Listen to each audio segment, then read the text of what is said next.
Hello friends, and welcome to Storytime with Teacher Julian. Today's book,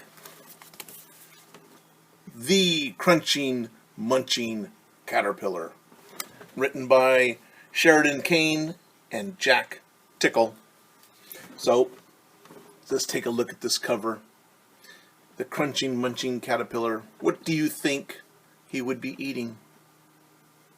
I know if it was me, crunching munching, I'd eat a taco or some pizza, maybe some spaghetti, maybe a salad. Now, Crunching Munching Caterpillar, what do you think he eats? Well, let's take a closer look. Yes, he is crunching and munching on a green leaf. Is that what you thought he was eating? Yeah, it's pretty much what they eat, leaves and such. All right. Let's get started on our book, The Crunching Munching Caterpillar. Look at all the green leaves. Look, he's been crunching and munching right here, right?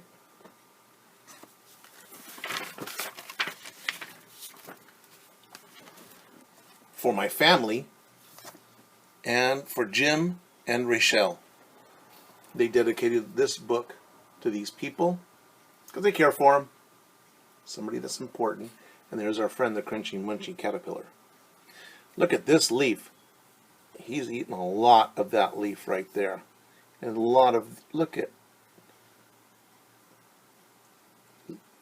those leaves have been crunched and munched. Caterpillar was always hungry.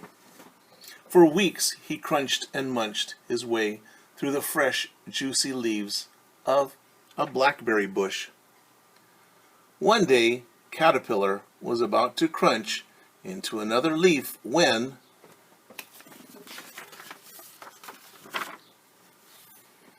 bzzz, Bumblebee landed beside him. "Wow," said Caterpillar. "How did you get here?" "Simple," said Bumblebee. "I have wings. Look." "Oh, I'd love to have some of those," said Caterpillar. So you see the wings buzzing on the bee? They're making that buzz sound.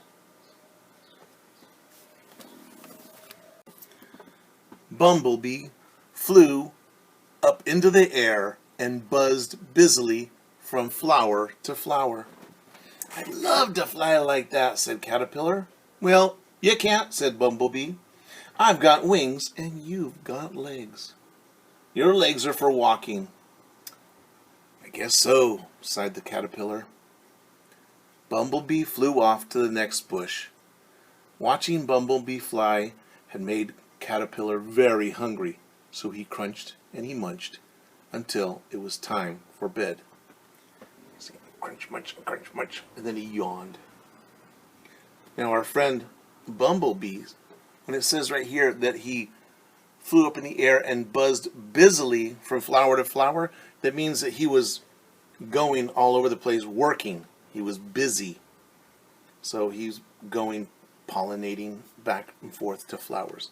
That's what it meant by buzzing busily. He's doing his work.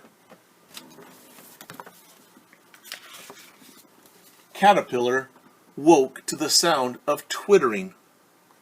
Birds swooped and soared in the early morning light. You see all those birds, and they're swooping and soaring, which means that they're flying down, and then they're kind of opening their wings. Not flapping, but still flying. That's what swooping and soaring means. Kind of like gliding. Caterpillar was just about to start his breakfast. There's his breakfast right there. When Sparrow landed beside him.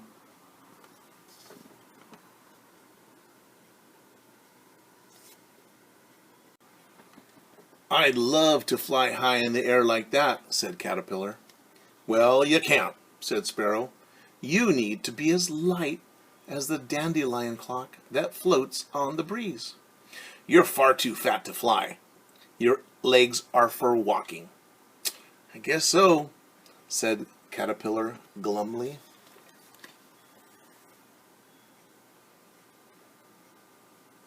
So when Bert the sparrow says he has to be light as the dandelion clock, it means that the little white part of the dandelion, you know, when you blow it and it flies on the wind, that's dandelion clock.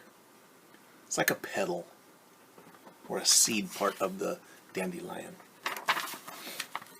Caterpillar carried on crunching and munching. It's kind of like what he does. He did it all day until the light began to dim. That means it was getting a little darker. He's crunch and munch and crunch and munch. He wrapped a leaf around himself to keep warm.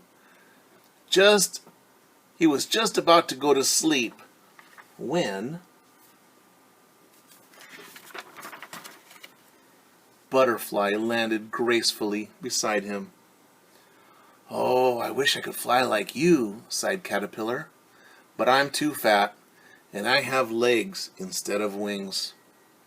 Butterfly smiled, a secret, knowing smile. "Who knows? Perhaps one day you will fly light as a feather, just like me," she said. "But now, little Caterpillar, you should go to sleep.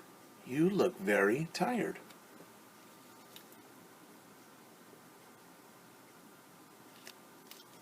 So when it says that the butterfly says light as a feather, so feathers can float on the air very gently. They won't fall fast. They fall very slowly. So light as a feather is what the dandelion is what the butterfly flies like. Very light, coasts on the air.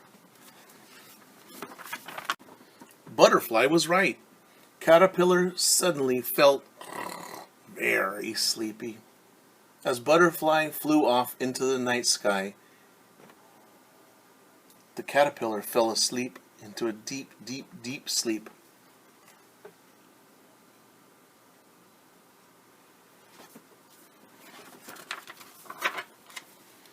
Caterpillar slept all through winter, and his sleep was filled with dreams.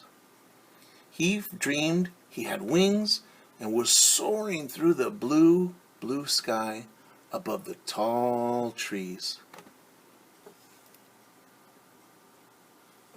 Look at his face.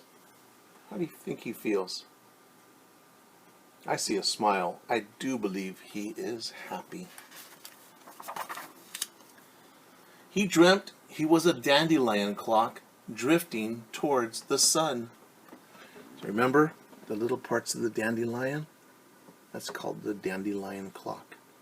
It's a seed, and that's what makes more dandelions. He dreamt he was light as a feather floating on the breeze. Those are feathers, and if the wind hits them or the breeze, they just float along. Very light. When Caterpillar woke up, he felt the warmth of the spring sun. He was stiff from his long sleep, but he did not feel very hungry. He stretched and stretched and stretched.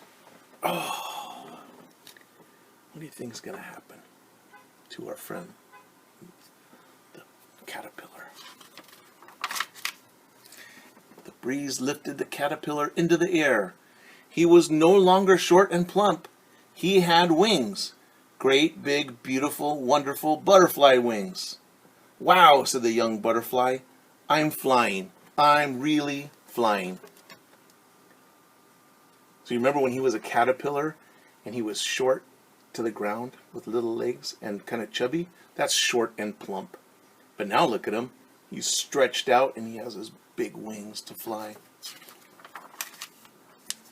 The end. And there's the back of the book. So, on the back of the book, it says, Caterpillar longs to be able to fly. He envies Bumblebee his wings, and he wishes he could soar through the air like a bird. But all he can do is crunch and munch his way through a blackberry bush. When butterfly comes along, she smiles a secret smile because she knows something caterpillar doesn't. Whatever can it be? So when it says smile a secret smile, what do you think that means? Well, here's the butterfly, and there's the caterpillar. And when she gives them a secret smile, it means that she knows something. Right? This butterfly knows that the caterpillar will turn into a butterfly because this used to be a caterpillar. The butterfly used to be a caterpillar, so it knows, and it gave him a smile that let him know everything's going to be all right. That's what a secret smile was. He said, gave him that smile, knowing your wish will come true, that you will become a butterfly. You will be able to fly. I think that's kind of sweet. All right, friends. That's all I have for you today. I hope you enjoyed our book, Crunching Munching Caterpillar. And until next time, I will say goodbye.